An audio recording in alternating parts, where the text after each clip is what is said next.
Bienvenue sur Entreprendre et Réussite, la destination ultime pour toutes les femmes ambitieuses et audacieuses, prêtes à construire leur propre chemin vers le succès.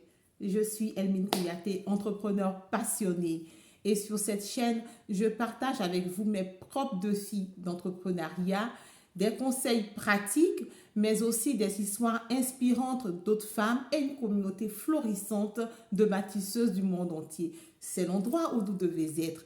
Aussi, abonnez-vous et cliquez sur la cloche pour ne rien manquer de nos prochains épisodes.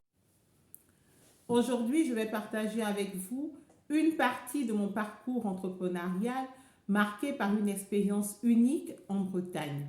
Il y a quelques années, j'ai eu l'opportunité incroyable de participer à une formation en entrepreneuriat organisée par l'UMOA et Bretagne Commerce International. Nous étions une quinzaine d'Africains de l'Afrique de l'Ouest et nous avons été bénéficiaires d'une bourse de l'Institut Marie-Hélène de Soulacroupe. Et pour la petite histoire, c'est une riche héritière française qui a légué sa fortune pour le bien fondé de l'entrepreneuriat en Afrique. Et donc, nous avons été 15 Africains passionnés à passer plusieurs semaines ensemble à apprendre les rouages de l'entrepreneuriat, à être en contact avec les plus grands hommes d'affaires de la France et du monde entier, des conseillers du ministre, des personnes qui ont été auprès du Premier ministre en France, des ministres de l'économie et des finances, des Africains qui ont été aux côtés des grands chefs d'État qui nous ont partagé pendant plusieurs semaines un savoir incroyable pour qu'on soit des chefs d'entreprise forts pour l'Afrique. Mon choix pour le stage a été celui des cuisines centrales de Saint-Malo, une expérience encore très dynamique où j'ai appris les rouages de la logistique alimentaire et cela a élargi donc mes connaissances et mes horizons et m'a permis de comprendre les différents défis concrets du secteur alimentaire. Depuis la qualité de la pêche, nous avons été dans les détails jusqu'à la certification sur les bateaux. On a été à la criée, comment le choix des poissons se faisait, comment les bateaux avaient des reconnaissances, des certifications pour rejeter les petits poissons à la mer afin de faciliter la multiplication des espèces et de ne repêcher que les grands poissons. Comment est-ce qu'on veillait à la qualité et à l'hygiène pour pouvoir faire les plats pour les enfants, parce que la cuisine centrale, c'est cette cuisine-là même qui dessert toutes les cantines scolaires. Donc, il y a vraiment une précaution et un choix. On a même parmi les enfants et les instituteurs, les maîtres, les professeurs, on a même certains qui viennent régulièrement contrôler ce qu'on leur donne, qui viennent apprendre.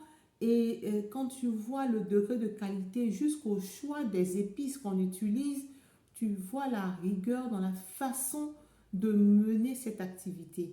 Et ça a été très enrichissant en termes de connaissances, en termes de sensibilité aux principes et aux réglementations en vigueur dans le pays. Mon choix pour le stage s'est approfondi sur la thématique qualité, santé, hygiène, environnement, qu'on appelait dans le temps QHSE, et que j'avais étudié 8 ans auparavant au cours de mon BTS à travers des méthodes japonaises de qualité totale, ISO, etc. Et cela m'a rattrapé parce que ça a attiré mon attention. Et ce choix a été déterminant pour ma vie entrepreneuriale. J'ai appris l'importance cruciale de ces aspects pour toute entreprise et cela a façonné également ma philosophie commerciale. Parce que pour bien vendre un produit alimentaire, il faut rassurer le client sur la qualité et l'hygiène, l'innocuité de l'aliment. Et ça a été jusqu'à la fin de la formation, non seulement j'ai acquis cette expérience inestimable, mais j'ai été honorée également par le prix de Bretagne Commerce International qui s'appelait le prix des talents du monde.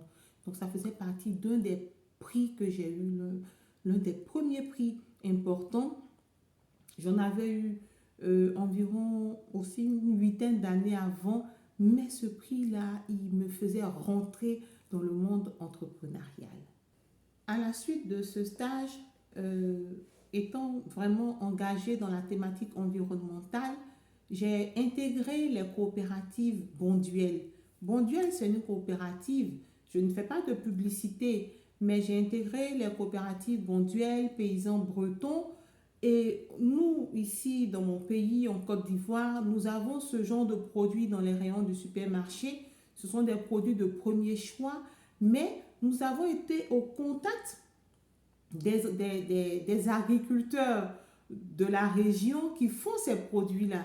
C'est des coopératives, des personnes qui ont des petites parcelles de haricots, de maïs, et qui les mettent ensemble, qui transforment ces produits et arrivent à les exporter et à partager les revenus. Ce sont devenus des marques internationales aujourd'hui. Je regarde en arrière avec gratitude cette expérience qui a façonné mon parcours entrepreneurial. Chaque étape, chaque défi a contribué à me forger en tant qu'entrepreneur. J'ai appris la responsabilité sociale et sociétale des entreprises. J'ai appris l'engagement. J'ai appris aussi des éléments en finance, en comptabilité, des éléments pointus en contrôle de la qualité. J'ai appris également à me défendre, à être proactive, d'accord? Et j'espère que vous avoir raconté cette petite partie de mon parcours va vous donner des idées, va forger en vous d'une manière ou d'une autre le désir de réaliser peut-être ce projet qui dort encore sur votre table, que vous n'avez pas encore couché sur un papier. Essayez de vous intéresser aux appels à projets, essayez de vous intéresser aux différents prix et awards parce que c'est une grande richesse de partir en formation. C'est une grande richesse d'avoir un prix pour aller en formation. Souvent, il y a des gens qui me disent « Ah, tu as eu tel prix, tu as eu tel prix. » Eux, ils voient l'argent, ils voient l'argent. Aujourd'hui, c'est rare de trouver des prix qui donnent de l'argent. Voilà, souvent les prix qui sont assez accessibles nous donnent de la formation, nous donnent de la formation, mais nous donnent un réseau. Nous donnent un réseau. Ces 14 autres chefs d'État, chefs d'entreprise, oh ben, je ne sais pas s'il y en a qui seront chefs d'État là-dedans, mais on était une quinzaine, dont moi. Donc, ces 14 autres personnes aujourd'hui qui sont du Burkina, de la sous-région, d'autres pays de l'Afrique de l'Ouest, font partie de mon réseau aujourd'hui. Et imaginez, si, avec leurs entreprises qu'elles ont, s'ils ont 50 employés, 100 employés, tout cela fait partie de mon réseau qui me permet de grandir et de m'enrichir. Merci d'avoir écouté mon histoire. Je pense que parmi vous, il y en a qui ont une expérience à partager. J'attends cela dans les commentaires et nous pouvons aller plus loin. Et également, je peux vous donner des adresses, des liens pour des concours, quel que soit le pays, parce que grâce à ce réseau aujourd'hui, je me retrouve dans plusieurs pays, en Europe, en Amérique, en Afrique et en Asie même. Pourquoi? Bien sûr, en Asie même, on a un réseau fort et solide, quel que soit le pays où vous êtes. J'ai un lien pour vous, j'ai quelque chose à partager avec vous afin que vous puissiez soumissionner, profiter, bénéficier d'une formation en entrepreneuriat. Merci.